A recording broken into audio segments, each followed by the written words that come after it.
वहीं यूक्रेन की सरकार ने पुलिस की मदद से कीव के आसपास छापेमार कार्रवाई की, जिसमें रूस का समर्थन करने वाले नेताओं के घरों में छापे मारे गए। इस कार्रवाई में रूस का समर्थन करने वाले विक्टर मादवचोक के घर से पुलिस ने कई महंगी और आलीशान चीजें जब्त कर ली हैं। बताया गया कि विक्टर पहले से ही यूक्रेन की जेल में बंद हैं। उनके बंगले पर पहुंची टीम को वहां से कई महंगी पेंटिंग्स और सोने चांदी से बनी चीजें अपने कब्जे में ली है। यूक्रेन ने आरोप लगाया कि विक्टर और उनका परिवार रूस की सेना की मदद करने में जुटा था, जिसके बाद ये कार्रवाई हुई है। रूस ने यूक्रेन में खून खराबे का ठीकरा अमेरिका पर फोड़ दिया। अमेरिका को पहले ही इस जंग की वजह से दुनिया भर में काफी फजीयत झेलनी पड़ रही है और अब रूस ने भी जंग की वजह से यूक्रेन में बड़े पैमाने पर मची तबाही के लिए उसे निशाने पर ले लिया। यही नहीं, रूस के रक्षा मंत्री सर्गेई शोइगु ने तो अमेरिका को इस युद्ध का सबसे बड़ा विलन बता दिया और अमेरिका की ओर से यूक्रेन को दिए जा रहे हथियारों को वहां जारी खून खराबे की वजह करार दिया। Соединенные Штаты Америки и подконтрольные западные страны делают все, чтобы максимально затянуть. यही नहीं, उन्होंने अमेरिका पर यूक्रेन युद्ध को लंबे समय तक खींचने के लिए अपने सहयोगियों के साथ मिलकर साजिश रचने का भी आरोप लगाया। События последних месяцев наглядно демонстрируют, насколько важно для России.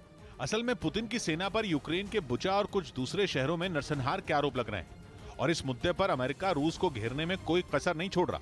यही वजह है कि अब रूस ने यूक्रेन में मची तबाही के लिए अमेरिका और पश्चिमी देशों को जिम्मेदार ठहरा दिया। यूक्रेन में जारी हमले के बीच रूस ने कीव के पास मिसाइल फैक्ट्री को निशाना बनाया और उसे ध्वस्त करने की कोशिश की। बताया गया कि यूक्रेन ने नेपच्यून मिसाइल से ही मॉस्को को तबाह किया था और यही वजह है कि रूस ने कीव के पास नेपच्यून मिसाइल बनाने वाली फैक्ट्री पर हमला बोला। इस वक्त कीव में मौजूद न्यूज 18 के अरुण कुमार सिंह की ये एक्सक्लूसिव रिपोर्ट आप देखिए।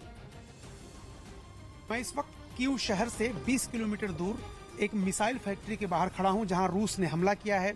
रूस ने एयर स्ट्राइक किया कीव के बाहर, जहां उसके मुताबिक नेपच्यून मिसाइल जो यूक्रेन बना रहा था वो इसी फैक्ट्री में बना रहा था। मेरे पीछे जो फैक्ट्री आपको दिखाई दे रही है, हालांकि मिसाइल जहां गिरी है, रूस ने जो एयर स्ट्राइक किया है वहां के विजुअल अंदर के हम नहीं दिखा सकते क्योंकि मिलिट्री ने इस पूरे इलाके को प्रतिबंधित किया हुआ है। किसी की गाड़ी नहीं आ रही है। हम अकेले कोशिश हमने किया यहाँ पर आकर के और आपको तस्वीरें दिखाएं, लेकिन इस फैक्ट्री में नेपच्यून मिसाइल बनती थी यूक्रेन द्वारा। नेपच्यून वही मिसाइल है जो 2014 में क्रीमिया पर जब रूस ने पूरा कब्जा कर लिया, उसके बाद यूक्रेन ने खुद इसको डेवलप किया और इसी नेपच्यून मिसाइल से ही मॉस्को युद्धपोत जो काला सागर में खड़ा था रूस का, उसको डुबोया। यूक्रेन की सेना का दावा है और उसके बाद नाराज पुतिन ने, रूस ने ये स्ट्राइक की है ताकि जिस फैक्ट्री में नेपच्यून मिसाइल बन रही है उस फैक्ट्री को ही तबाह कर दिया जाए। कितना नुकसान हुआ, कितनी मिसाइल बर्बाद हुई, इस बाबत कोई जानकारी नहीं क्योंकि पूरा इलाका सील है, वहां हमें नहीं जाने दिया जा रहा है।